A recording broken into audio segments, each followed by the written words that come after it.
各位事務所同學晚安啊！我是朱璇，今天是端午節的前一天，假期開始，但今天下午下了個大雨，差點把我從床上衝下來。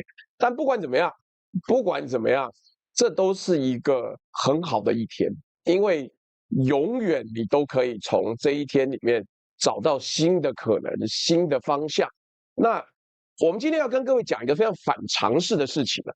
你一直以為全世界綠能化最多最快的一定是先進國家，一定是加州，一定是極左派的這些地方，但沒想到不是加州，不是德國，不是美國，是巴基斯坦這種你以為還在用蠟燭的窮國。他政府什麼都沒做，只是把門打開，讓大家自己選擇，太陽能就爆炸性的成長了。台灣呢？台灣政府做了很多，管了很多，結果管出了各種各樣陳啟義的肆意貪污，管出了遍地的綠色蟑螂。好了，這個今天是2026年6月18日，這裡是萬事通事務所，我們會講到巴基斯坦，講到荷姆茲海峽，講到埃薩歐利拉，講到陳啟義，講到台積電。然後，熊向場門風自來，高樓索要綠成灰，椰風光電誰收割？肆意蟑螂食影回。今天要講的就是一個完全不一樣的方向。令 JP 說，剛剛看洪寶寶的影片，有用到阿宅的數據，有開心。洪寶寶是誰？我不知道，洪金寶嗎？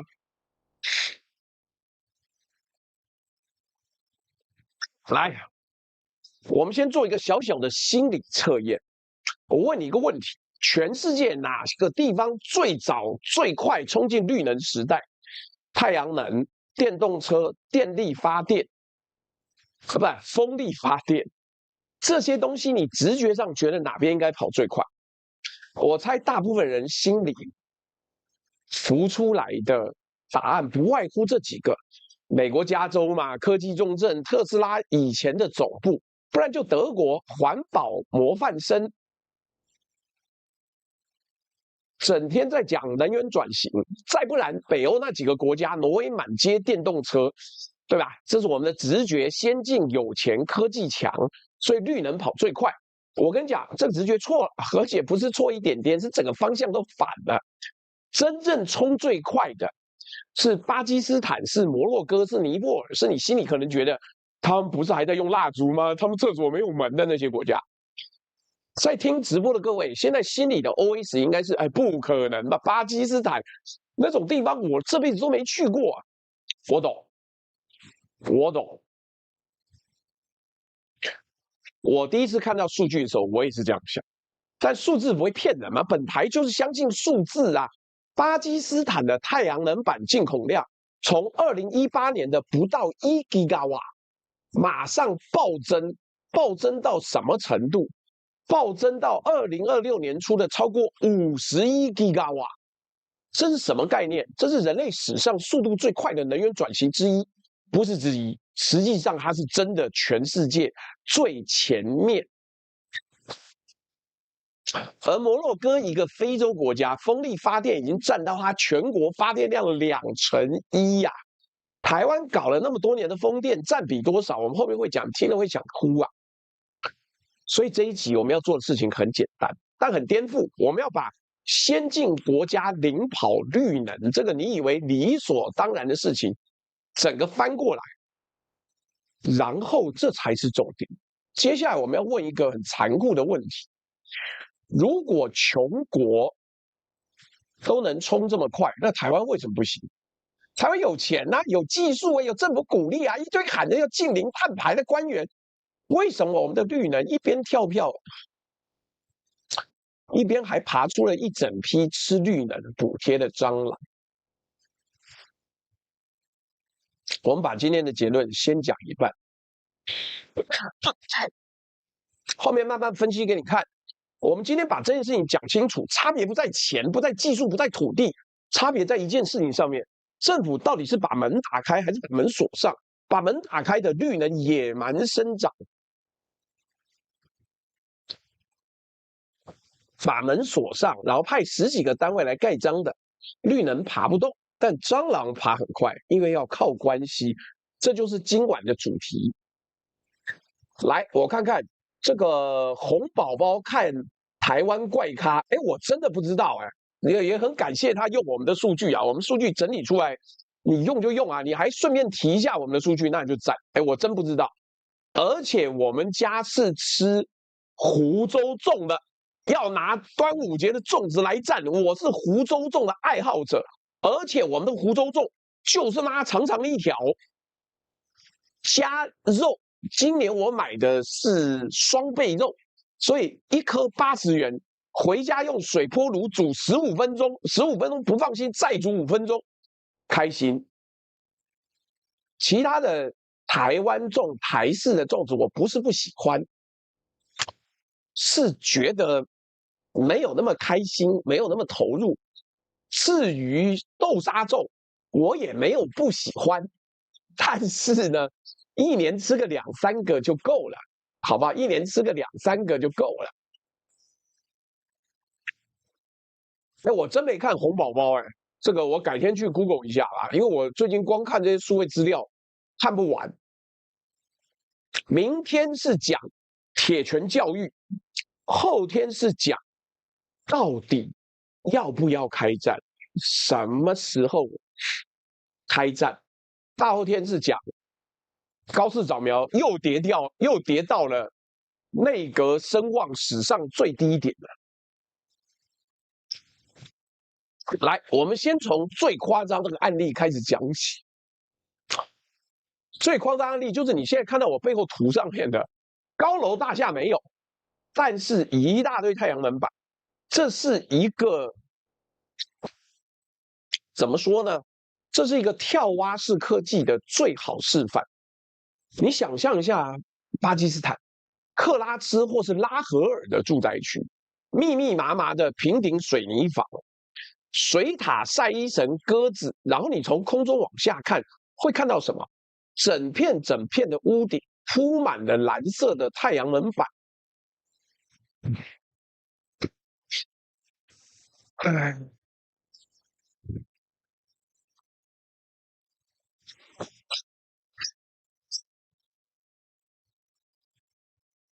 一望無際哦，多到一個靠北。為什麼多到靠北？是因為啊，這不是政府蓋的太陽能電廠，這是一家一戶自己掏錢，自己往屋頂上裝的，自費裝的哦。我講的數字你感受一下，巴基斯坦的太陽能板進口量，2018年的時候不到1 GW，到2026年初成長了51倍，超過51 GW。51這個數字你可能沒有感受到，換個方式講，8年成長超過50倍，而且不是國家規劃，不是15-5計劃，不是這個12-5計劃，是由下到上，由下到上，老百姓自己一塊一塊板子堆出來的。哎，等等，媽，肉粽黨對上我們甜粽黨，你到底是哪裡人？從小到大習慣吃甜粽啊，我吃過的甜粽也就只有豆沙粽。我們家是江浙啊，就是背景是江浙，小時候媽媽都做甜粽，豆沙還要自己炒。然後還有吃過鹼粽，鹼粽好像就是台灣風的，鹼粽沾白糖。那所以呀、又說我今天的那個攝影機模糊啊，幹，這個是，我看一下啊，我看一下這個。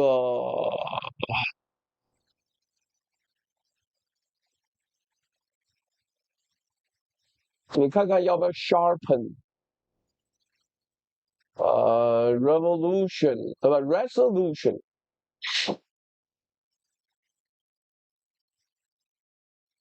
這沒有問題哎，我不知道。你要我調，我現在調哦。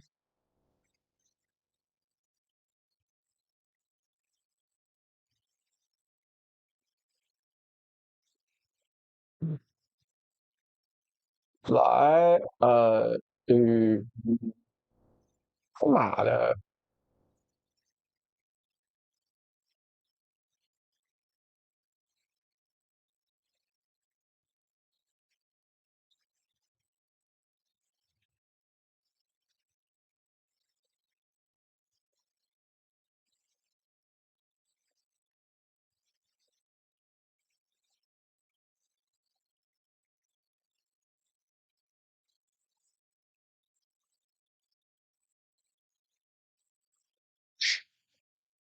好了，調高了，就這樣子啊，不然怎麼樣？到底為什麼看我要看很清楚？這個東西是內建的那個去背之後出來的結果啦，隨便的。山西吃甜粽，北方的甜粽一般是放紅棗、果脯，還有那個蜜餞啦，或者就白粽沾白糖。台灣的鹼粽是冰冰的吃，你蜜棗粽子有一個問題，就那個蜜棗的量跟粽子的米堆不起來，那不是跟吃八寶飯一樣嗎？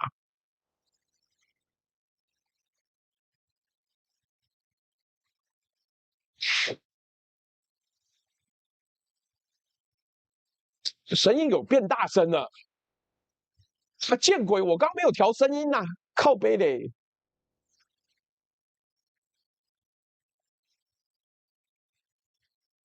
好吧，隨便，沒關係，沒關係。我們之間就自己一個人，能不能做到最好就再說。對，而且也沒有顏值啊！他媽，你以為我張凌赫是吧？來，這個整個巴基斯坦的太陽能發展呢，基本上是從下到上。那為什麼是老百姓自己幹的？沒有政府補貼，沒有，完全沒有。哎呦，網友說這個媽解析度不夠，我跟你講，光打亮了有沒有覺得比較好呢？還是覺得更醜惡了？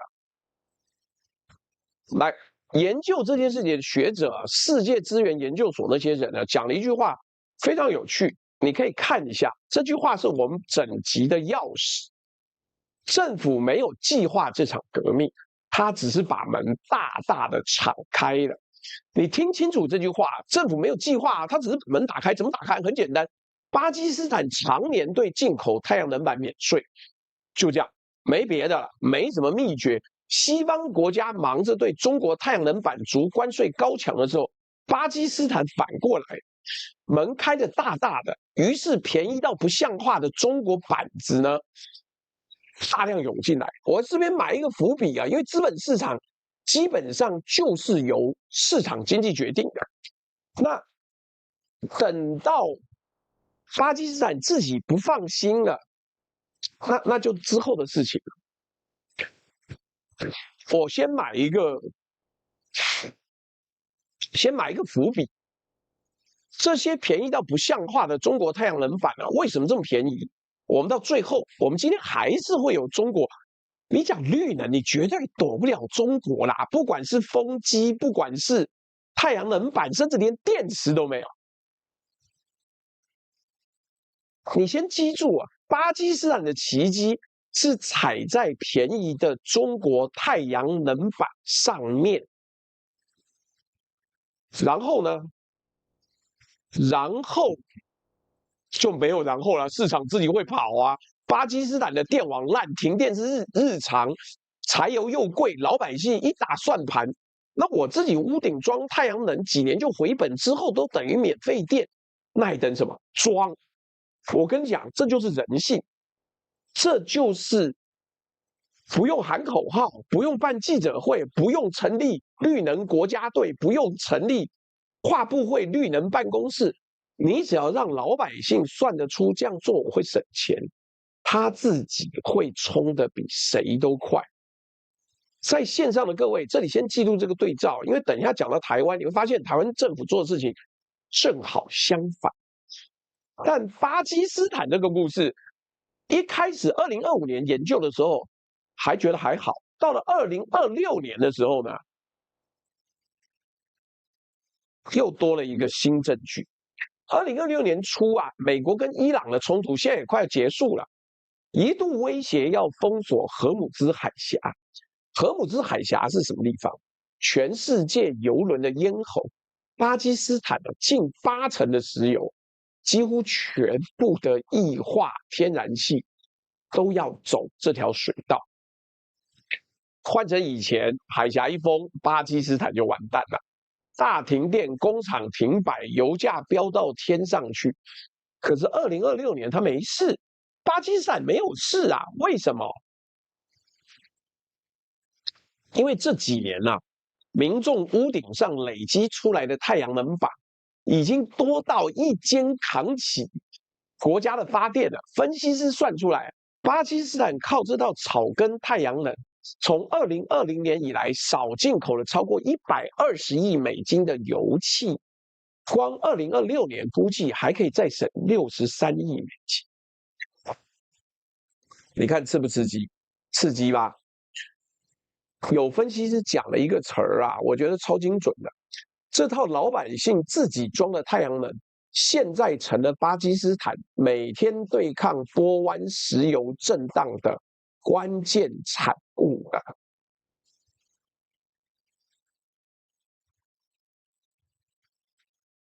也成了巴基斯坦對抗波斯灣油價震盪的保險單。各位，你分析、你思考一下這件事的荒謬跟偉大。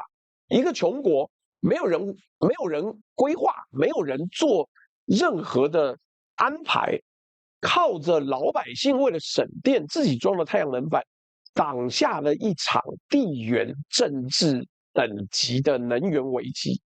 這就是開放，把門打開，不設限制的威力啊！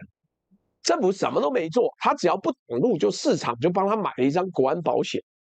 當然啦，這裡面原因很複雜。中國產能過剩，讓板子價格腰斬；巴基斯坦的電網本來就不穩，柴油補貼又被取消，這些都是推力。但所有推力要變成行動，前提就是開放。講到這裡，第一個結論很清楚了：綠能轉型衝得快不快？第一個關鍵不是多有錢、多有技術，是你政府願不願意讓開。巴基斯坦給的答案是：你只要讓開，老百姓就自己幫你完成轉型了。那台灣呢？台灣呢？哎呀，講了不講不得了，一講都是淚呀。我們來看一下這張動畫，但我好像做到邊邊去的。掉出去了，好吧？3 吉瓦一路跳上来，好了，隨便了。所以我們這樣看，你看巴基斯坦太陽能板進口量從0.8 吉瓦跳到51吉瓦，你看這個成長多誇張！成長誇張之外呢，還有一件事兒，什麼事？他省下來的錢，省下來的能源價錢多着嘞。好了，再來講風力。潘順吉說，今天才看到 FT 介紹烏茲別克綠能的影片，朱浪就講巴基斯坦綠能會不會太強？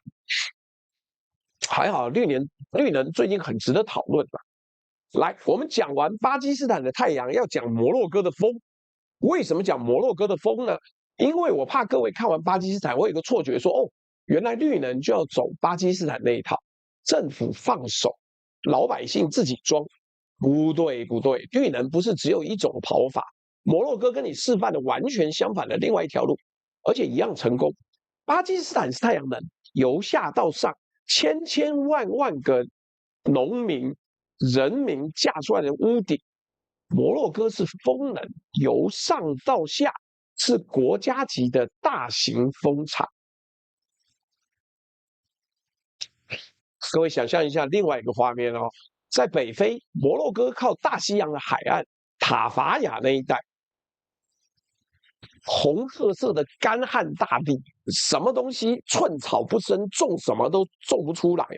一排一排高聳的白色風機延伸到海平線，而不是哪一家自己裝的，是國家規劃。大資本砸下去蓋的，成績怎麼樣？我給各位一個數字：摩洛哥的風力發電，2024年發電量達到9363 GW， 比前一年成長了43%。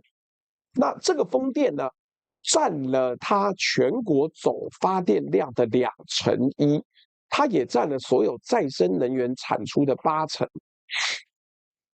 在聽直播的各位啊，注意這個數字哦，風電在全國發電的21%，這什麼水準？這非洲第一。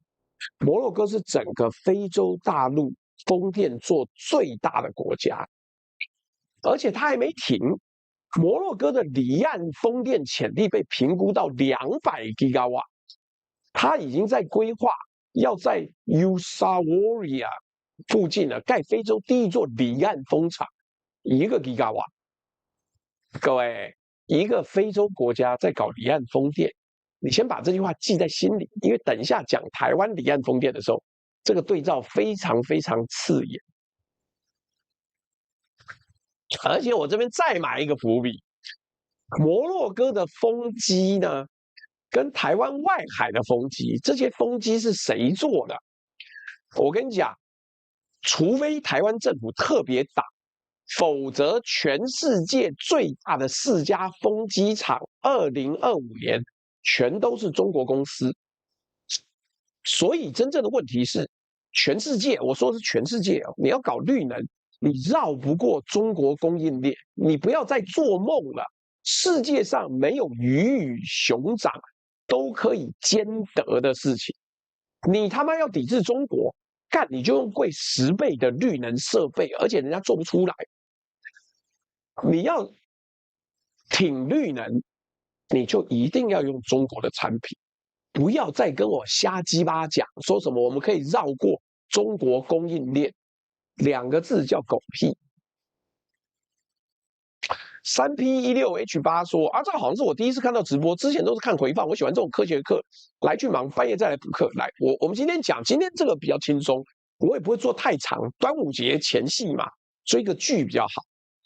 來，所以巴基斯坦跟摩洛哥2個都是我們印象中沒那麼先進的全球南方國家，一個玩太陽能，一個玩風，一個靠老百姓，一個靠國家，路數完全不同，但結果是一樣的，他們都衝進了綠能的領先群。這告訴我們什麼？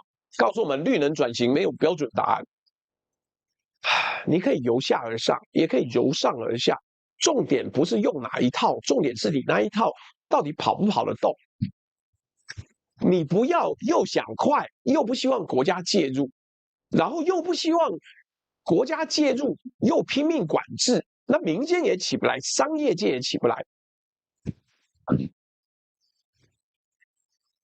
但我們先剎個車啊，我沒有說摩洛哥這個完整100%完美，不是。摩洛哥的風電很厲害哦，這真的。但摩洛哥這個國家乾不乾淨呢？這是另外一回事。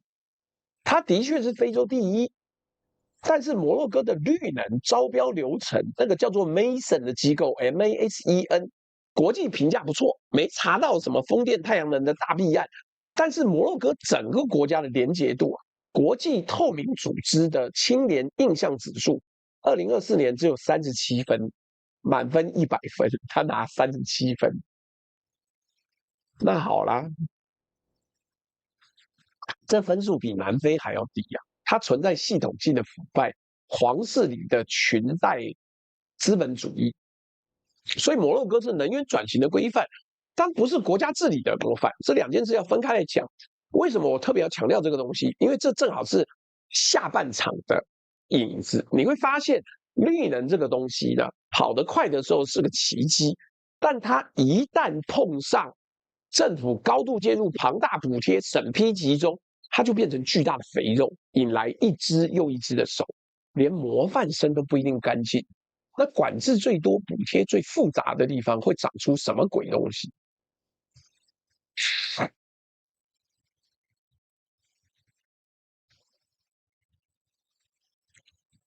鏡頭回到台灣嘍，我們先講一個讓各位嚇一跳的好消息：台灣的離岸風電呢，表面上是他媽全球模範，因為我們的政府很會騙啊，不，我們政府很會創造數字嘛，好不好？所以離岸風電的裝置容量啊，是除了中國以外全世界最高的，超越荷蘭，超越法國，聽起来很威吧？世界第二哎。各位，你可能会觉得说，朱大，那台灣很強嘛？你前面鋪陳半天說要打台灣臉，結果台灣全球第二哦，那你們瞎講，你就是這個親中賣台嘛，你混蛋！別急，別急，台灣最會做的事情呢，就是賬面好看。我們把賬面拿過來翻譯一下，看真相。台灣離岸風電講了多少年？目標定了多少？原定2025年要達到5.6 GW 以上，實際呢，到2026年底，出了什麼狀況？累計裝置容量3.04 GW。3.04 GW 是什麼意思？就是很慘啊！3.04 GW， 這叫達標嗎？5.6你做到3.04，這個叫跳票啊！而且這個目標還一路往後延哦，往下修才勉強講得出口。所謂新增量全球第二，是因為前面欠太多，這2年應付補出來一個漂亮單年數字，底子是虛的。太陽能呢？太陽能更慘。台灣的光電併網量，2024年前10個月成長率還有10.9%，到2025年同期剩多少？5.7%，直接腰斬。2025年累計裝置容量只有15.1 GW， 目標是20 GW， 綠電實際占比大概15%，目標是20%嘞，550億度，結果你差了多少？差了1/3沒達成，全部跳票，所有的標準從蔡英文累積下來的每一個都跳票，沒有一項做到哦。各位，你一定會問，為什麼台灣是沒錢、沒技術、沒人嗎？還是說像巴基斯坦講的一樣，沒有地？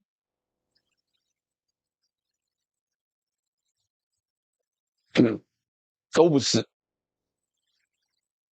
台灣有錢、有技術，土地，因為台灣嚴格來講是本來就先天上不適合發展太陽能跟風電，因為我們的土地太小了，地狹人稠，大家住都不夠了。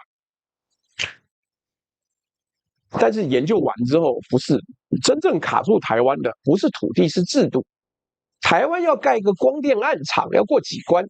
地方政府同意函、地政機關意見書、台電併聯審查同意函，然後送能源署申請電業籌設許可，接着土地變更容許使用，牽扯到經發處、地政處、交通處，業者自己算，整趟跑下來，會辦的單位至少10幾個起跳，10幾個單位，每一個單位都要可以蓋章，也要不能蓋章。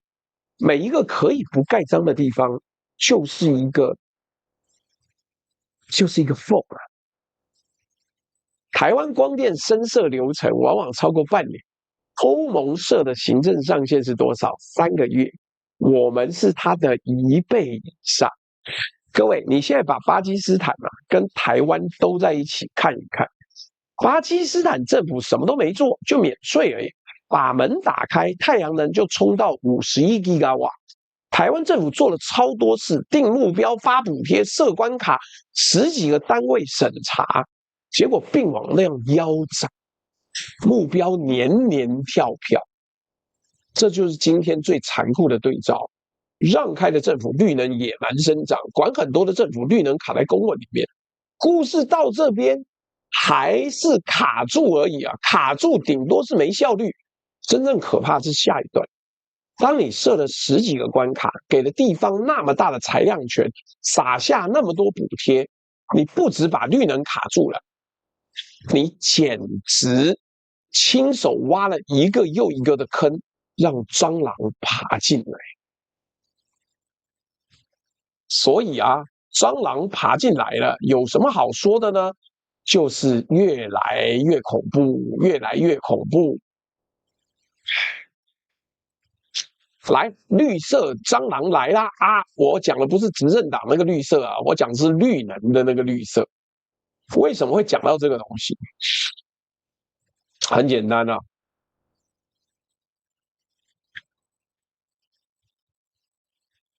三個案子，三個層級，一個碰到前立委，一個碰到官方平台，一個碰到國軍，你就會明白，台灣的綠能弊案呢，不是零星個案，是從上到下整條鏈都有人在啃啊。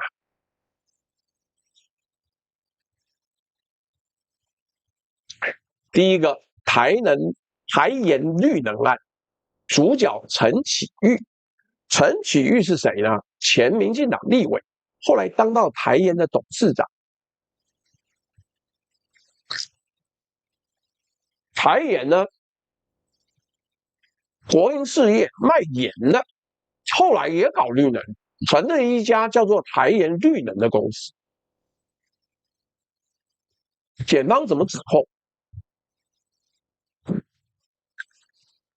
簡單講啊，陳啟玉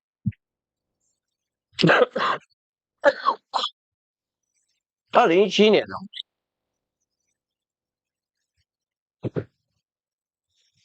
強行主導成立台鹽綠能，然後把光電開發案的土地呢轉包給特定的開發商，這些開發商再依照秘密協議吐回扣，把利潤分給他。涉案金額多少？4億。台南地檢2025年2月起訴，求刑12年。各位，這個案子最戲劇化的不是金額，是過程。陳啟玉在檢調搜索之後跑了，逃亡多久？逃亡了整整25天。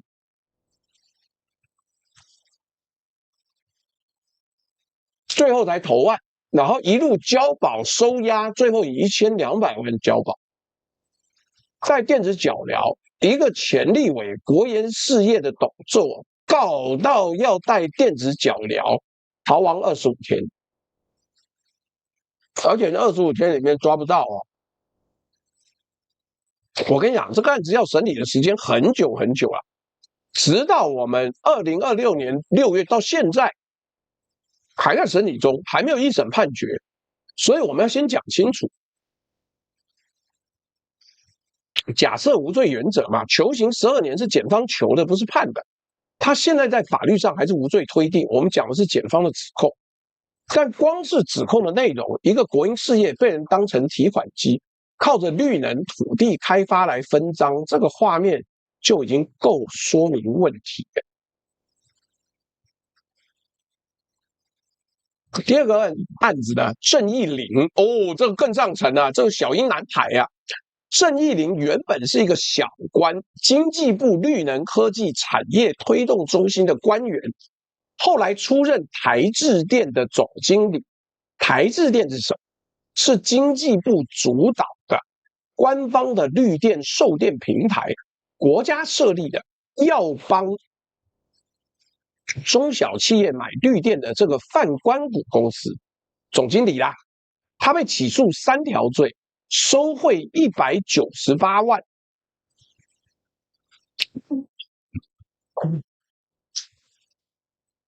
收賄198萬，財產來源不明601萬，還有洗錢，求刑14年以上。檢方說他收賄是用顧問費的名義，透過親友的人頭賬戶收的。他做了什麼？他幫宏德能源、東偉建設這些業者向台電施壓，去取得饋電的容量。在線上的各位，你仔細聽一聽，我是一個國家能源分配中心的總經理，他媽我收賄只有198萬嗎？1億9千萬我都覺得少啊！因為這個的問題是在我們說過，我們有很多太陽能發電中心，但是接不進電網賺不了錢，他幫忙去喬那個接電網的這個工作，施壓台電。你覺得這個 Jesslyn 說 DPP 綠電貪污這個數字，說實話太少了。潘順吉說人生第一斗可以敲碗一集，為什麼美國要進 Cloud Fable Middle 5嗎？可以啊，但是一集定制費$200，或者說你要說$200也接近了。那你下定我就照講，你還可以指定哪一天呢？所以單純敲碗沒用，我們現在很窮，沒有時間可以去做你抖了70塊，然後叫我做一集的成本，我光燒 token 就不止。來，這不是地方層級，是他媽是中央，是政策核心吶、結果你告訴我，他只有貪198萬，1億9千萬我都覺得不止，19億可能勉強過多了一點。當時的經濟部長雖然他很250，有一些高層自己也覺得他很250，但不管，這不是重點。郭志輝自己講了，他說真正大尾的還沒有浮出水面，靠我國經濟部長這樣講哎，一個經濟部裡面的這個電力分配中心的總經理還不是真正大尾，我靠，經濟部長這樣講。意思是什麼？意思是他現在抓到的鄭義玲呢，在他眼裡還不算大尾。大尾的是誰？他沒講，他沒講，到今天還沒浮出來，但結果他下台了。我們這邊用一個本事務所的老習慣幫各位翻譯一下。當官員說真正大尾的還沒浮出水面的時候，表示什麼？他知道有大尾，但現在不能講，不方便講。那或者講不得啊。第三個案子，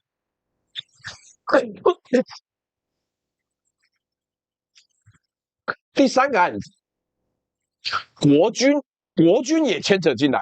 彰化清泉崗這個是被認定是首宗國軍涉光電綠能弊案，地點在台中清泉崗空軍第3戰術戰鬥機聯隊。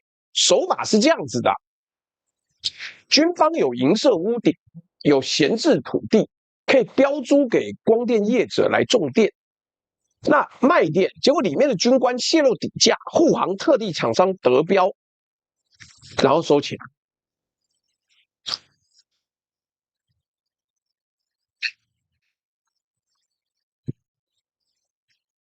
收多少？契約匯款2500萬，現金查到130萬現金勞力士昆侖的名表，還有性招待26次。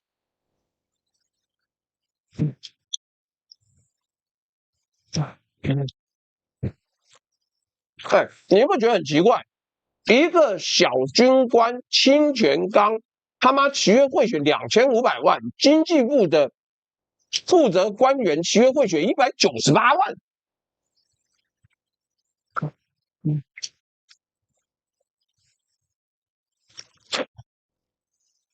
2500萬台幣，Jesslyn問說屋頂有多大？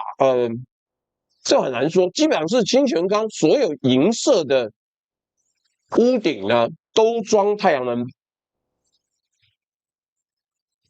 一級嘴炮技術是非常關心他平常關心的東西，26次都是同一個小姐，應該不是，除非他喜歡談戀愛。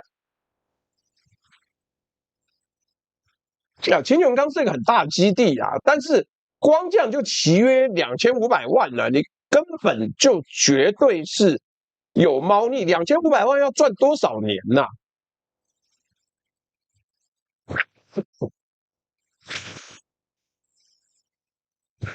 涉案的退役中校葉冠奇，一審判13年，中校科長許勤義11年8月，士官長呢，少校參謀官也都判了。各位，連空軍基地的屋頂都能變成綠能貪污的提款機，國軍都守不住了啦！我把這3個案子通通列出來，前立委、官方平台的總經理、國軍軍官、立法執行、國防3個不同的領域，被同一塊肥肉綠能通通都腐蝕掉了。薛司令說的沒錯啊，2500萬新台幣可以找廠家，儲能跟变壓器都配好，都還裝好了。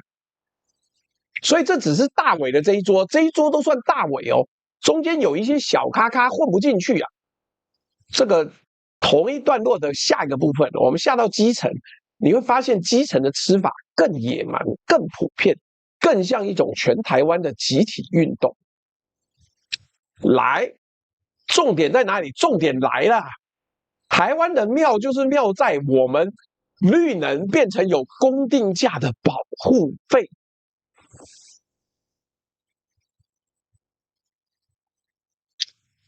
基層誰不拿？你不拿，我不拿，難道這個錢別人要賺嗎？這才恐怖！為什麼？因為它不是個案，它是一種模式。他們都會跟你講說：“嘿嘿嘿，你知道的嘛，你懂了啊。”外商也逃不掉，所以很多外商找了本土的什麼媒體人去經營，最後媽照樣被起訴10幾年。這個標準動作叫什麼？叫回饋金吶。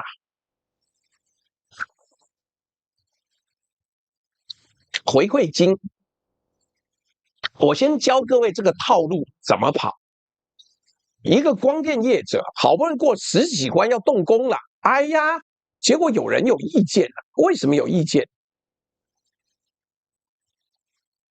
地方上的村長、里長、鄉長、社區發展協會的人出現了。他們怎麼做呢？他們用噪音影響交通，各種名義你要回饋，發動居民去暗場抗爭滋擾，讓你做不下去。然後呢，好心人就來跟你談吶，談什麼？談回饋金，你給錢吶，抗爭就停了。大家很愛，我們甚至會拉拉隊幫你加油。我們來看幾個真實的案子。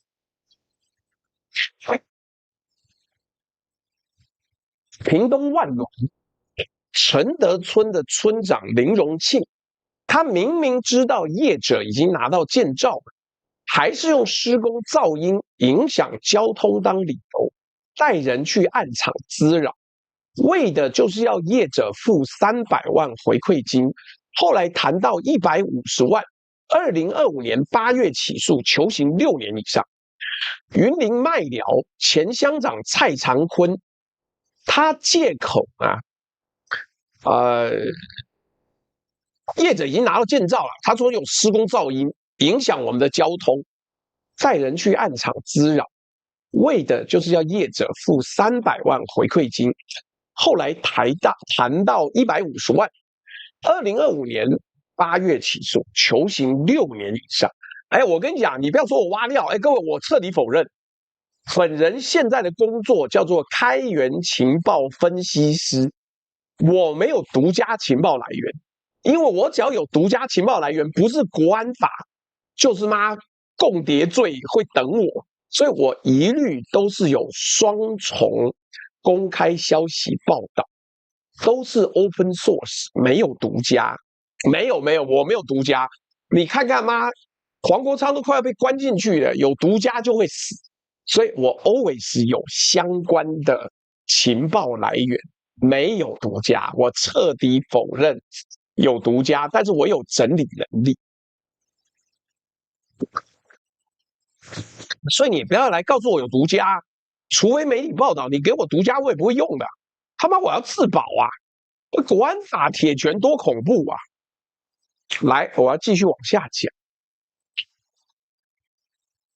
雲林麥寮那個案子呢，一支風機他跟人家收40萬，8支風機320萬。這個案子已經定驗了。2026年5月判5年6月已經發監執行。在聽直播的各位注意注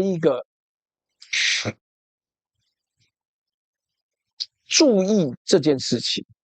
一支風機40萬，這是勒索，對不對？可是他報價好像在賣鹹酥雞一樣，一支多少幾支多少？綠能在台灣基層已經變成一種有公定價、可以議價的保護費。還有彰化永靖的前鄉長詹木根收賄497萬，幫業者搞到1.1億的不法利益，求刑12年。雲林、台南議長級的人物也都有被起訴或求刑，有沒有我不知道啊。那這個到底有多普遍？我給各位一個官方數字，法務部有個專案叫做淨平專案啊，不是黃敬平那個淨平，是綏靖的靖，平安的平。從2024年6月到2025年8月，查獲191名被告，羈押22人，裡面有鄉長3人。民代8人，再加上更早的打擊妨礙綠能犯罪平台，偵辦136案，起訴91人，羈押33人，191個被告。各位，這還是被抓到了，這已經不是有幾顆老鼠屎的問題，而是老鼠屎裡面滲了一些粥，白蟻裡面滲了一些木柱。這是制度設計出來的必然結果啊！你給地方政府那麼大的裁量權，你讓一個案場要過10幾關，你讓每個地方角頭都覺得這個案子要過我這一關啊！我不賺，別人賺，我幹嘛要給別人賺？他不收錢，他收什麼？講完人的貪啊，我們還要講一個對土地的貪。這個對土地的貪呢，要看我背後這一張圖。綠能有一種弊案呢，不是收錢，他直接把山給劈了。高雄河山裡51公頃的山坡地被鏟平，開發成光電，違反山坡地保育條例、水土保持法。7個人加2家公司被起訴。各位記不記得我們開場放那個畫面？山坡上密密麻麻的光電板，底下是裸露的紅土、土石流、泥黃色的溪水，那不是示意圖啊，那是台灣的山啊。還有核三廠，核三停了之後，台電在廠區周遭55公頃的山坡地架了11萬片光電板，結果2025年9月。墾丁南灣出現泥沙沖刷，珊瑚被覆蓋，出現了所謂的陰陽海。台電否認說沒有，泥沙絕對不是從我廠區來的。但當地的潛水教練、居民都強烈質疑。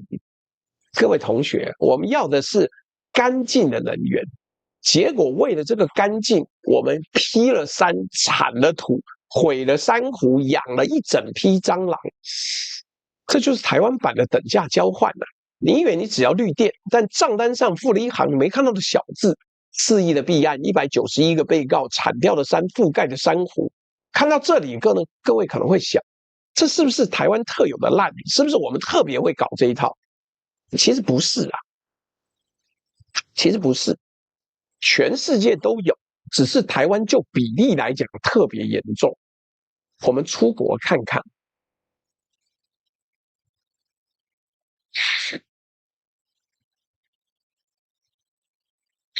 來，不是只有台灣啦，又是台灣，又是我們特別爛，又是你，不完全是的，不完全是的。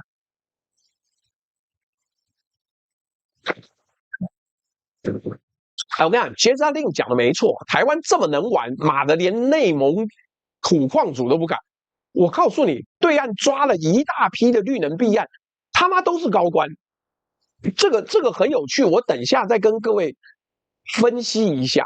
我不太確定為什麼都這樣，但能源局受害很深，媽抓了一個局長，又抓了一個副局長，快抓光了啦！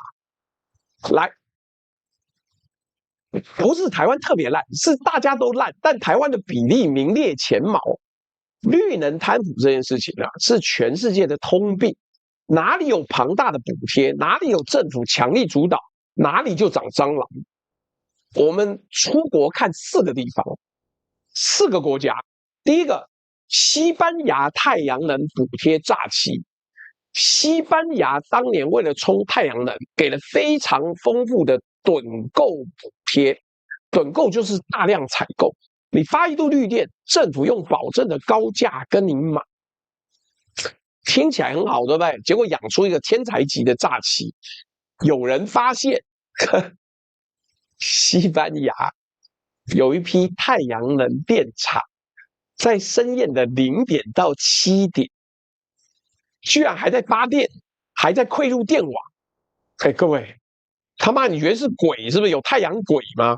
太陽能板半夜發電，你不覺得哪裡怪怪的？太陽在哪裡？對，沒有太陽。這些人在旁邊偷偷架柴油發電機，用柴油發電機冒充太陽能，去騙那個高價的補貼。因為你用柴油發電也賺，但他媽半夜發什麼電啊？笑死人！西班牙的調查機構查出來，大概有4500度的太陽能就是這樣子半夜生出來的。各位，這就是補貼設計不當的經典後果。你開了一個高價收購的門，人性就會想盡辦法從這個門鑽進去，哪怕半夜要啟動柴油發電機。妙了吧？好，來，真正的黑手黨要出現了。我們第2站要去意大利。今天的黑色幽默冠軍來了。意大利的風電場被黑手黨徹底滲透了。台灣是新潮流，不是？台灣就是政治滲透。但意大利真的就是黑幫進去的。西西里島是黑手黨的老家，對不對？有一個人外號叫做風之王，他媽4大天王，是不是？他叫 Vito Nicastri。這人幹嘛的？他用風電場來幫西西里黑手黨洗錢。風電有補貼，對不對？風電有補貼，對吧？補貼是政府的乾淨錢。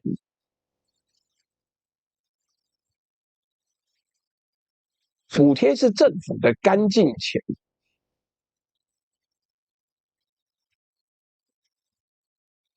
那我好像忘了開我的那個 Facebook 的直播啊，算了，隨便啦。黑手黨的髒錢透過風電場洗一圈出來就乾淨，開不開心？開心。這個風之王呢，後來被抓，被想辦法查扣他的財產，扣押的資產有多少？13億歐元。Sicily 的 Lord of the Wind 風之王，全歐洲最大的黑手黨資產扣押之一。他本人判了9年，還有一個 Arena 家族搞了一個風之島，又被扣了3.5億歐元。各位，你分析一下。台灣的村長呢，用風機一支一支跟你勒索，一支勒索40萬。意大利黑手黨把整個風電場拿來洗了13億歐元。同樣是風電，台灣養出來一個綠能蟑螂，一整組的。意大利養出了黑手黨，這就是綠能補貼在不同國家長出來的不同形狀的怪物。第三站來到印度了。阿达尼，印度最大的財團之一阿达尼，美國司法部2024年11月起訴，指控阿達尼 Green 向印度官員行賄2.5億美元，去拿太陽能合約。這個案子在起訴書裡面呢，甚至有個代號叫貪腐太陽能專案。但這個案子呢，有個峰回路轉我覺得背後一定有相當的理由在背後。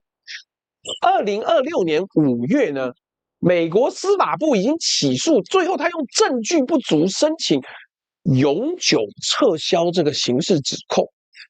但是同一個時間呢，美國證管會那邊的民事和解成立，也是代表阿達尼家族付了1800萬美金的罰款，但不承認也不否認，但我願意付1800萬美金。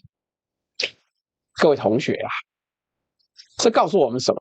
告訴我們這些事情往往不是非黑即白，有指控不代表一定有罪，撤訴也不代表完全清白。本單位只能告訴你，有些事情科學不能解釋啊。好了，接下來到美國了 ，Solyndra 這個地方怎麼樣呢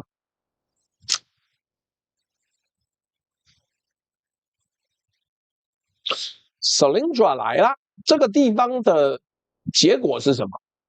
是剛好是個反例，因為它很重要。Solyndra 是奧巴馬時代美國政府用聯邦貸款保證大力扶植的一家太陽能公司，2011年破產，納稅人損失5億3500萬美元，當時鬧得非常大 ，FBI 還去搜他總部。但是重點來了，最後沒有任何人被刑事起訴，為什麼？因為調查到最後發現他就是一個糟糕的商業判斷，但沒有構成犯罪。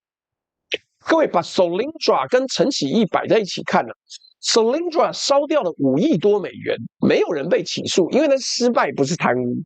陳啟義被囚刑12年，因為那是貪污，不是經營不當。檢方說這是分贓。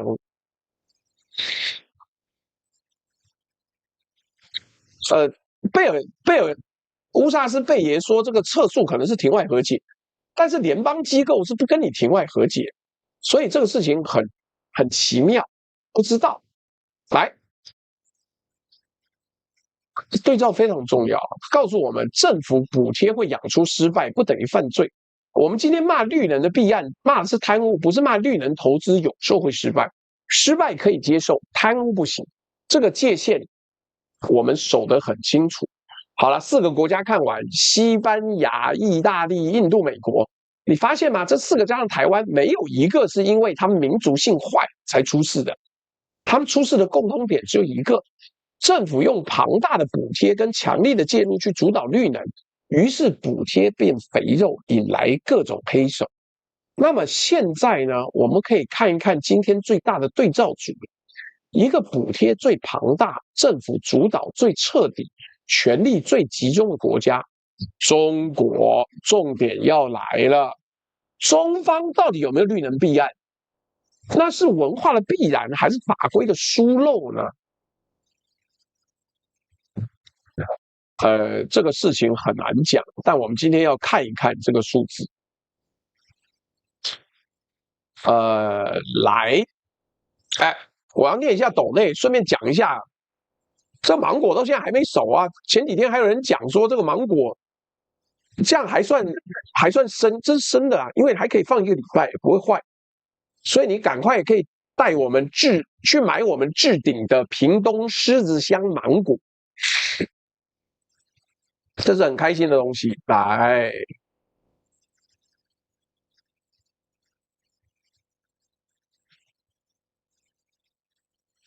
，EasenTW 說端午節快樂，新義區貓頭鷹說朱大晚上好，端午節快樂。你好像很久都是因為加班沒來了吧？壞掉龍龍酒說，請支持3M 強力雙面連膠單人阿魯巴老豬並按讚分享加群熱推購買商品，也請問老豬祝福打氣，謝謝。壞掉龍龍酒說，請問老豬今天的攝影機換了還是得擦一下？感覺有些模糊，有如480p 電視畫質，可能是我的長相變模糊。壞掉龙龍酒說，意見調查來這邊是為了看通北街金城武請+1，後來有少的不到10個人按了+1啊，線上有大概600人。壞掉龍龍酒說，這個等一下我看一下啊，這個謝謝 TikTok 這邊的這個 K 阿蘇 S， 還有老頭 K 阿蘇 S 說，我就是支持你走走。萬事磨洋，也謝謝你們的抖內，這個界面不是很好，不是很好分析。走走還送了南部粽，謝謝 K 阿叔啊。如果各位有機會，還是可以分享我們的影片啊。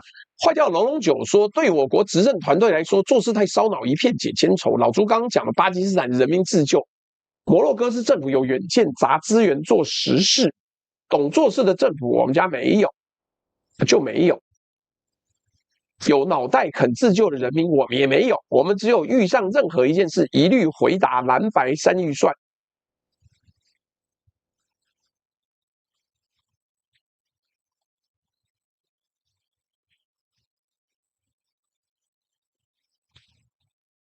潘順吉剛講人生第一斗，好，我剛講了，除非你要斗內那麼多，不然不要指定題目。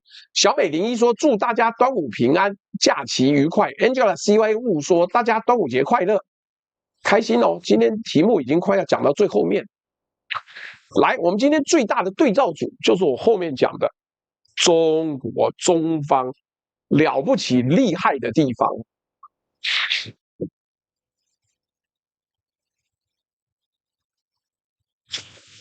為什麼把中國留到最後，還單獨給他一整章？因為中國是全世界綠能補貼最龐大、政府主導最徹底、審批權力最集中的國家。如果政府強力主導，會養出貪腐，這個命題成立，那中國應該是貪腐最嚴重的地方。但你偏偏又不完全是。來，我們繼續往下講。這個，我們來檢驗一下中國的綠能弊案啊，到底是因為中國人特別會貪文化的必然，還是因為它的制度設計有漏洞、法規的疏漏？這個問題，我們要給各位一個清醒的答案。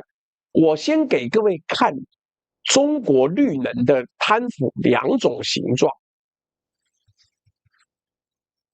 我看看啊。這個我還做了一個動畫。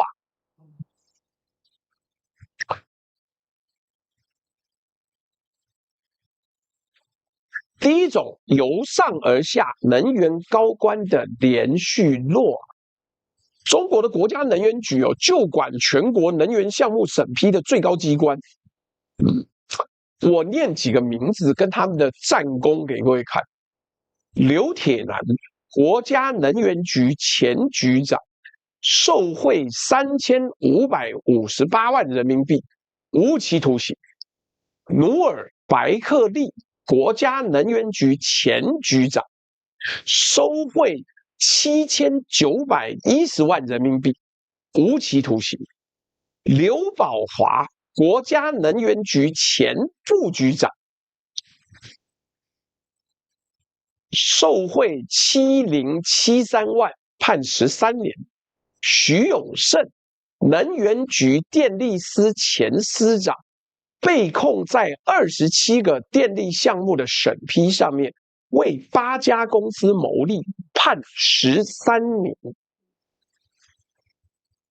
在聽直播的各位啊，你注意到了嗎？局長、副局長、電力司長，這不是一個人出問題，是整個能源審批系統一包接一包的出包。為什麼會這樣？這個我們請廈門大學的能源專家林伯強來回答。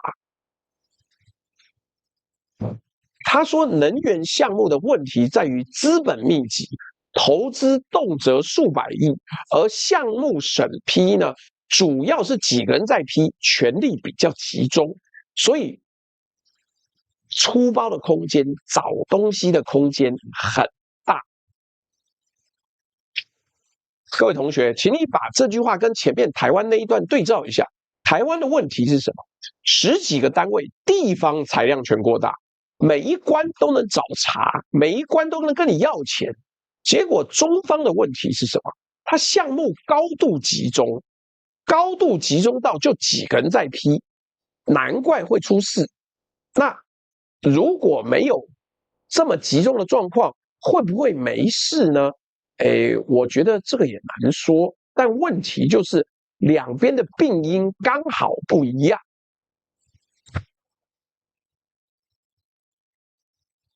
剛好不一樣。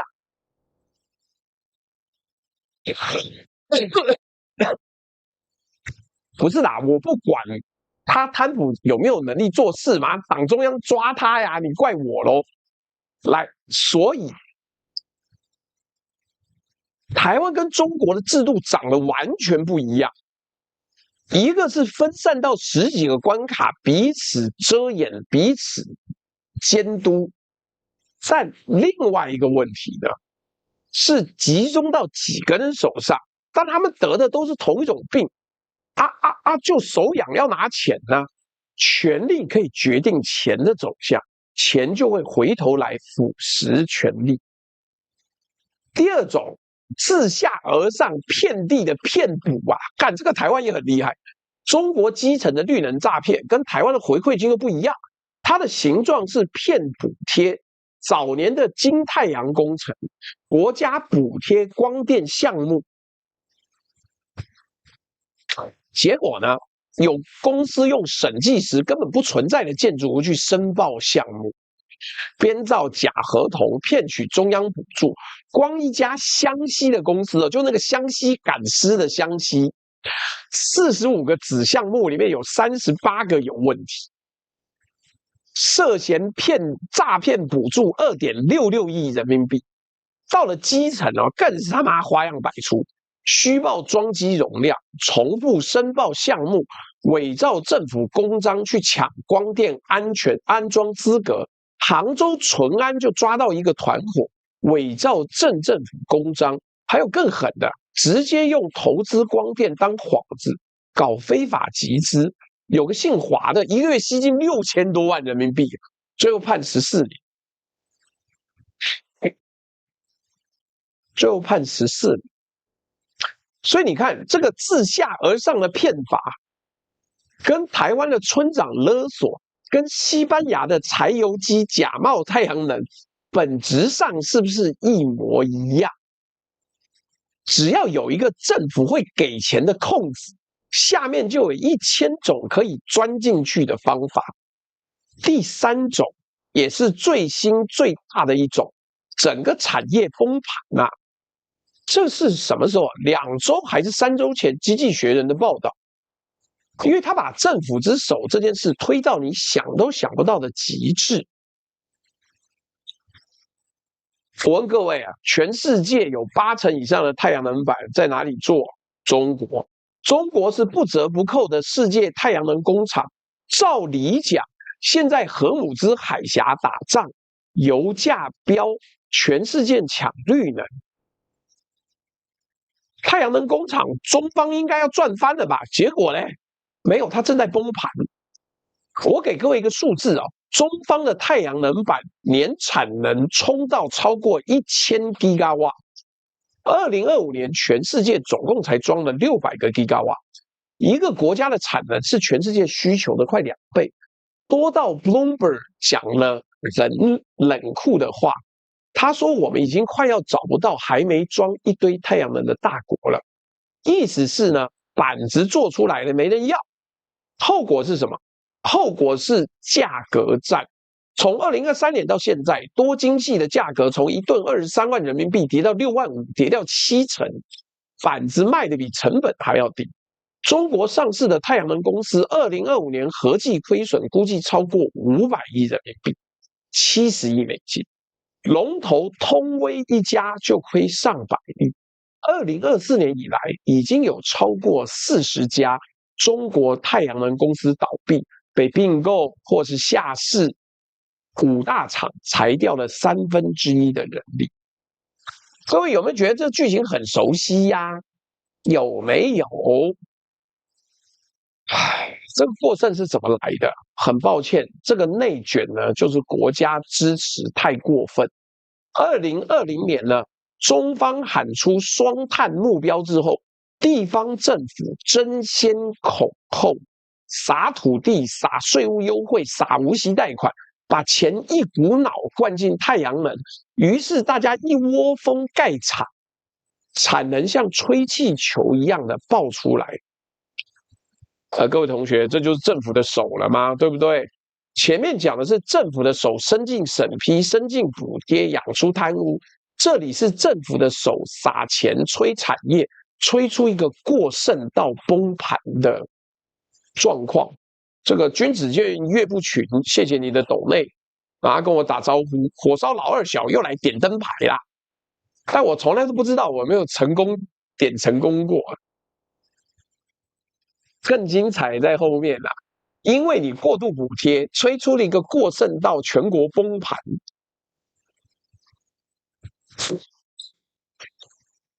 來，政府要發現闖禍了，我他媽養出這一堆人幹什麼？害自己嗎？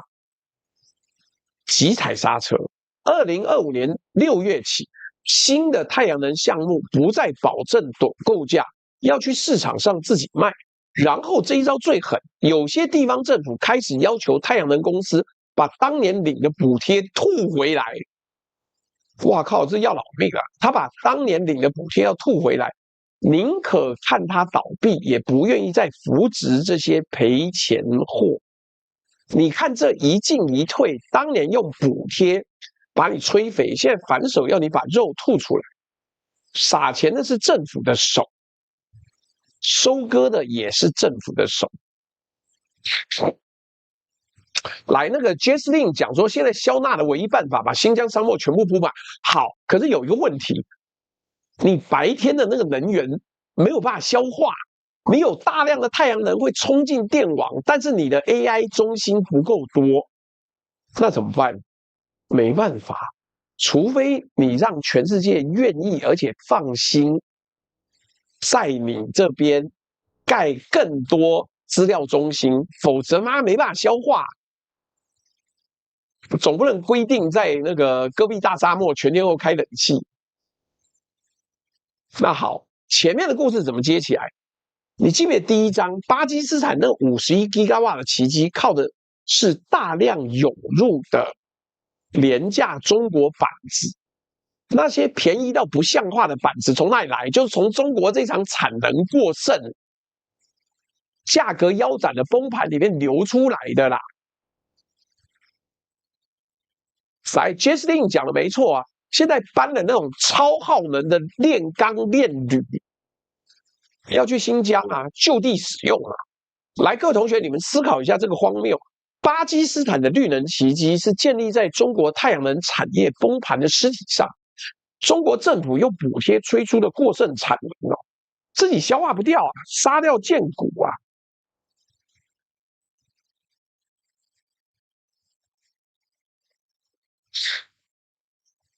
於是，便宜的板子淹向全球南方，於是成全了巴基斯坦的屋頂革命。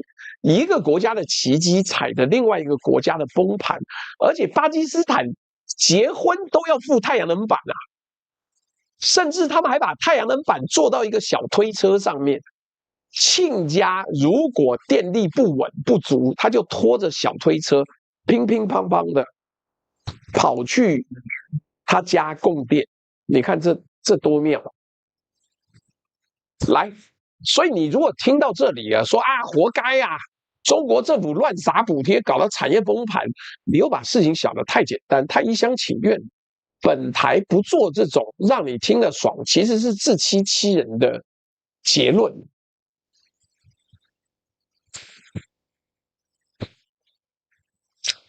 經濟學人那一系列的報道裡面做了另外一個內容，中國的太陽能已經大到不能倒。副標說什麼？沒有別的國家做得到啦。這個做得到是什麼等級？來，我們先講成都。今天快結束了，但是不知道怎麼搞，媽資料越寫越多。我下次再也不要在當天下午4點補資料了。來，通威的一家太陽能工廠，裡面全部都是機械在跑。這間工廠一個禮拜產出的太陽能電池足夠蓋一座500 megawatt 的電廠。這個規模，一個禮拜的產能哦，已經是中國、印度、波斯灣以外世界上最大的太陽能電廠等級了。它2個月的產能，發電量超過一座大型核反應。去年全世界每7片太陽能板，就有1片用的是通威的電池，而且太陽能還只是其中一樣。中方政府很自豪的把太陽能電池電動車叫做新三箭。電動車從2009年到2023年，中國政府給了多少補貼？2310億美金。各位對照一下，金融海嘯的時候，美國政府給整個底特律汽車業花了多少？800億美金。中方光是補貼電動車，就是美國就底特律的3倍。風機呢？這跟我們前面講摩洛哥、台灣的風電直接相關。去年啊，全世界最大的4家風機製造商，全部是中國公司。全球裝的120萬2 Gigawatt 的風電，70%以上是他們做的。所以你想想看，你想象一下，摩洛哥沙漠那些風機，台灣外海那些風機，骨子裡或多或少都有中國的影子。各位，這就是今天最挑戰你直覺的真相。中方的政府之手伸到極致的玩法，一邊吹出了貪腐，吹出了崩盤，但另外一方面，它吹出了人類史上最龐大、最便宜的綠能製造機器。2024年的太陽能板價格只剩2005年的1/20。這個便宜呢，造福了全世界，包括了罵他罵很凶的那些國家。CSIS 的研究員，這個 Ivy Lilly 說，現在$1跟之前$1如何換算通膨啊？看是哪一年通膨，你要用什麼數字來算，你就可以算等價美元。所以為什麼這個題目講的好像沒有辦法分析？因為你不能說政府別插手，因為正是中國政府那一只伸到極致的手，加上中國獨有的天量內需，做出了這台讓全世界綠能都變便宜的機器。可是你也不能說，那政府就該大力主導，因為除了中方之外，沒有其他國家做得到。因為同一只手養出了貪腐崩盤、燒壞點鈔機的局長，所以麻煩就麻煩在政府介入跟政府管制，既是奇蹟的引擎，也是災難的源頭。兩件事情分不開。所以我現在要回答今天這一章的大哉問。中國的綠能弊案是文化的必然，還是法規的疏漏？答案是都不是，這是結構問題。為什麼不是文化？我這樣講，如果中國文化特別會貪，你怎麼解釋西班牙？怎麼解釋意大利的黑手黨？怎麼解釋台灣？這些地方文化天差地遠，從天主教的南歐到印度教的印度，到華人的兩岸，全部都有綠能貪腐。一個橫跨這麼多文化的共同現象，它的原因絕對不是因為某個民族的劣根性，不然你去問民居正，把它歸個文化是最偷懶也最不科學的一件事情。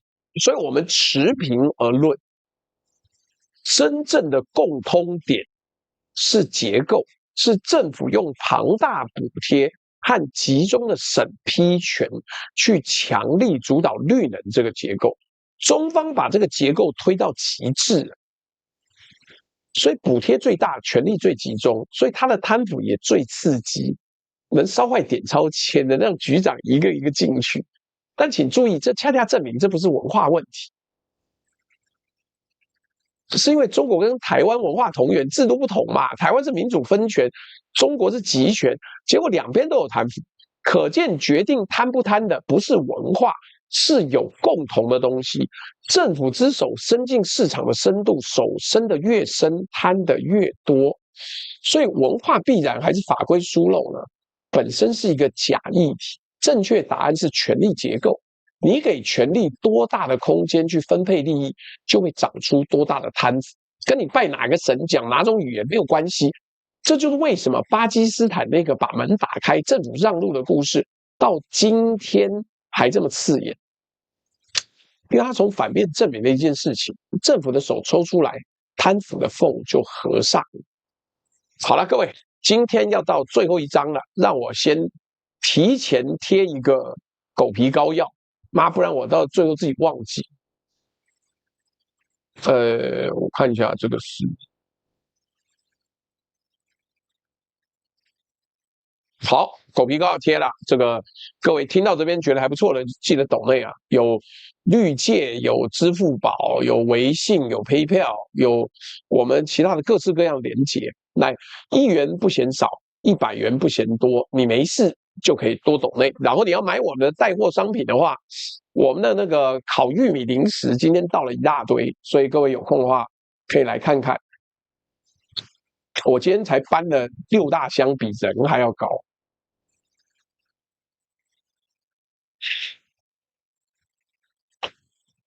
哎呦，我肚子好餓啊！我等下要去吃個粽子，媽的！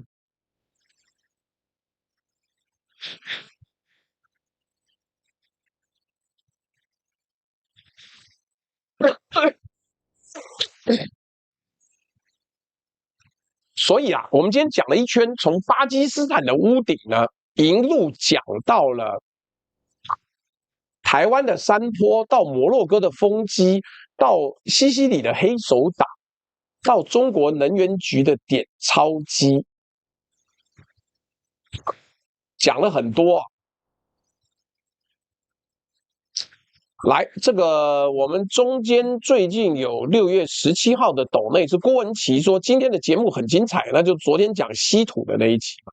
然後通北街黑絲交流協會說入股事務所一小股。好了，謝謝綠界這2位的抖內。那所以我們講了一大圈哦，現在要講的一件事情其實很簡單吶，答案很清楚，綠能的貪腐不是一個必然，是一個系統化導致的結果。那這會是什麼結果呢？我不知道，我沒有辦法簡單的告訴各位。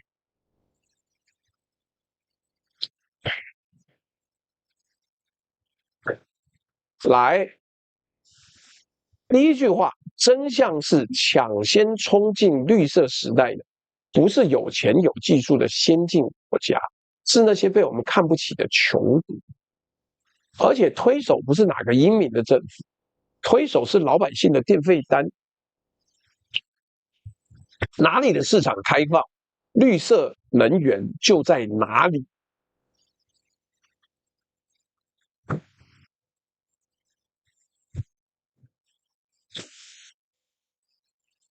就在哪裡野蠻生長，哪裡管得太多，綠色能源就卡在公文裡面發霉。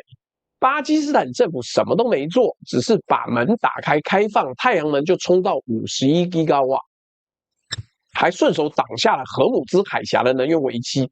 這個真相對於相信政府規劃、相信政府專家治國的很不舒服，但它是真的。因為台灣現在的專家呢，就是訓練有素的什麼什麼。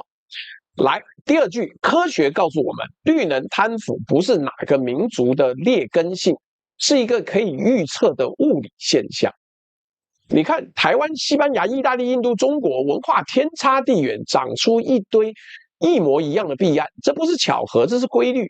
哪裡有龐大的補貼，哪裡有集中的審批權，哪裡就會有人把手伸進去。中國的學者自己講得最清楚，權力集中，找茬的空間就大。這跟你拜哪個神沒有關係，跟人性有關係。把它賴給文化是不科學的，看穿它是權力的必然，你才會找到真正的答案。但科學同時逼我們承認另外一個更尷尬的事情。什麼事情？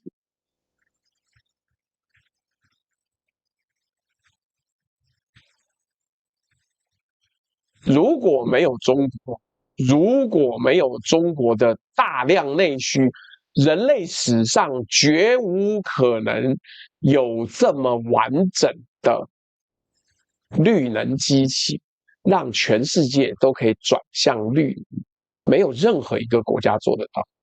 同一個結構呢，一邊對全世界來講是奇蹟，但一邊對國內呢就會有貪腐的問題。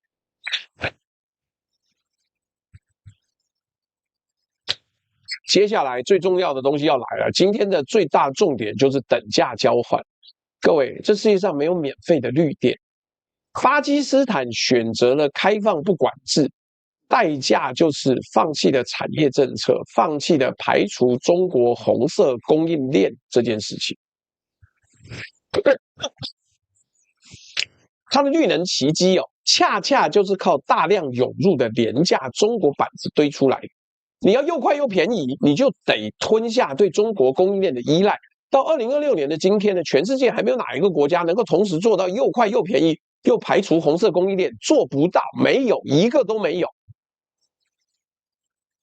但是最後的諷刺是，巴基斯坦那麼便宜的太陽能板怎麼來的？是中國政府用補貼吹出了過剩到崩盤的產能，殺價殺到見骨，才湧向全球南方的。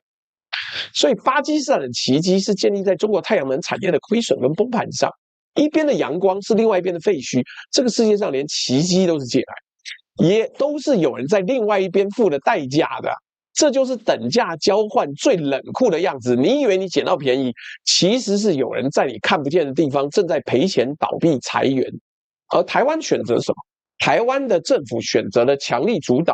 我們代價又是什麼？我們的代價就是陳啟義的那扇門背後的4億新台幣，是鄭義玲那件真正的大尾的還沒浮出水面，是往窗外丟手機的那個人。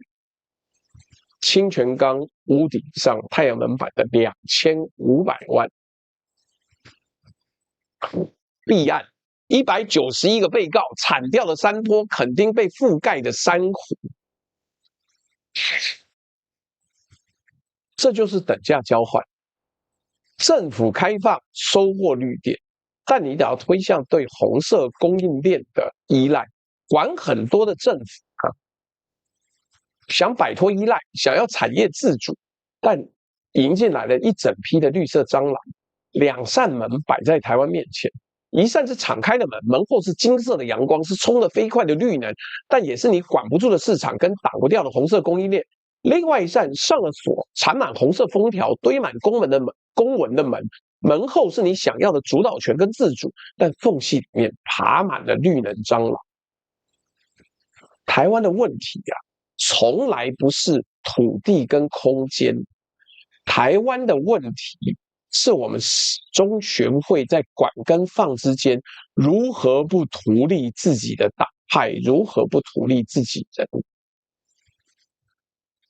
所以今晚的結局不會讓你放心啦。端午節前一天晚上有什麼好放心的？白娘娘要來找你了啦。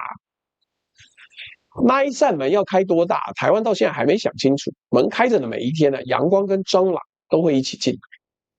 各位，今天的綠能呢，就在端午節的前一天呢，照說陽光最燦爛，午時水最值得收集的。我認識某一個政治人物，他家堆了到處都是午時水哦。他運氣有沒有比較好？我覺得還好，但是至少運氣不差啦。鐵打不動就是了。好了，今天我們最後要投票了，各位一邊投票，請問今天的內容，你覺得內容好，講的也好的，請按1；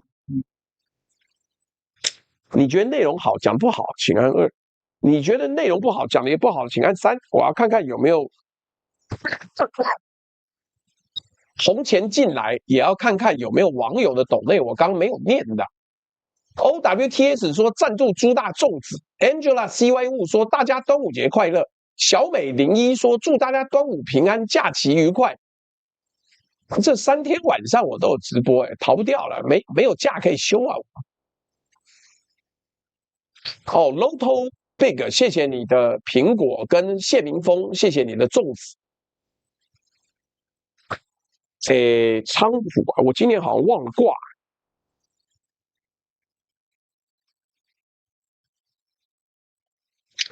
我先看看這位誰喜歡抖69的，叫 S*1， 他說抖個綠錢，道高1尺，魔高1丈，在結構的結果必然化的今天，誰能快速修 bug， 誰就算做得好，誰讓這是一個滿是惡性 bug 的世界？幹，你跟我想法一樣啊！媽的，都是各種各樣的爛事。然後這一位網友說，今天內容挺好，什麼情，應該是個正妹，分析了各國的綠能架構。那個屁爺斗內，他說初大跟初友們端午快樂，貝爾烏薩斯。然後昨天還有網友斗內說朱大加油，這是什麼劍？哎，不是在罵人，他昵稱就叫什麼劍啊。然後還有網友就什麼照，靜悄悄的就抖了，也沒留言。來，我們看看我們的支付寶有沒有人呢？今天支付寶也還不錯。哇靠，這位同學為什麼抖這麼多？講個話吧。什麼什麼學說未來看凡人修仙傳時，助力朱大撐過前60集。幹，真的我要去看凡人修仙傳哦。幹，不是最硬的就是劍來嗎？結果是建議凡人修仙傳吶。好，我去看一下。但是我最近在追模範計程車，我剛好看完鐵拳教育了。來，什麼什麼許，這是我們老朋友了。這位網友也抖不少啊。什麼什麼生，就第一次抖啊。然後昨天上午抖，不，今天上午抖的什麼亲，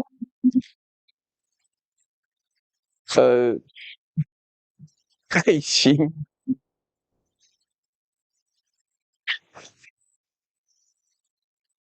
什麼什麼泰說小小抖內好哦。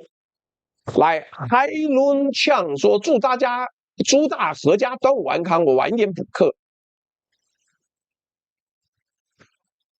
對啊，烏龜鋼琴最近沒再來，明天就是鐵拳教育。明天我告訴各位，鐵拳教育有它的必然，而且它是一個悲劇。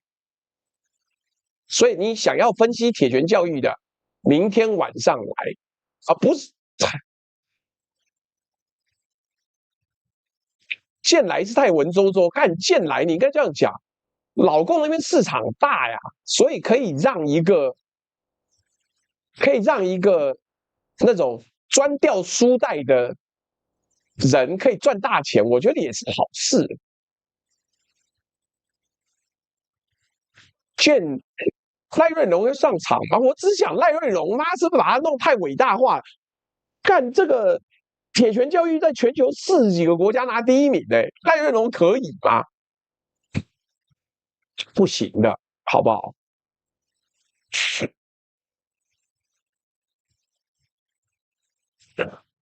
子祥說端午快樂，贊助肉粽。好啦，明天晚上 Ulan 也謝謝你的這個保持，我明天晚上就講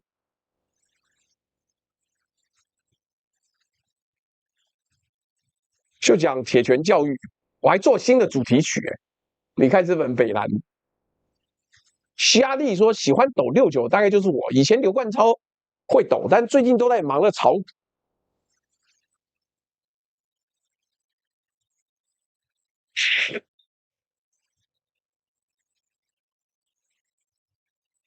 好，对，我最後有一個投票要結束了，我們來看看在台灣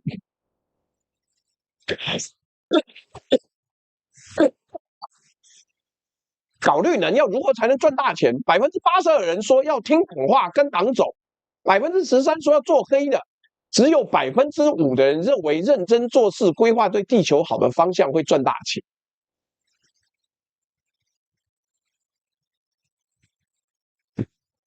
好吧，只能這樣講了。Mr. 劉建一說遲到了，哎呀，劉建一今天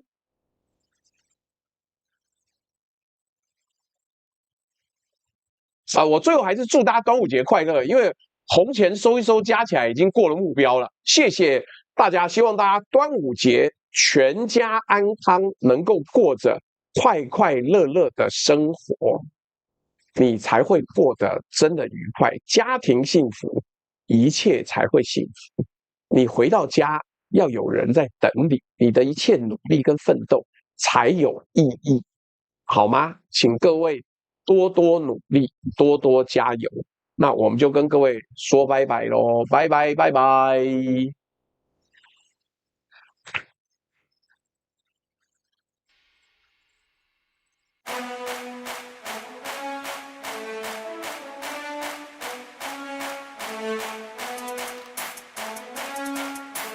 拜拜拜拜。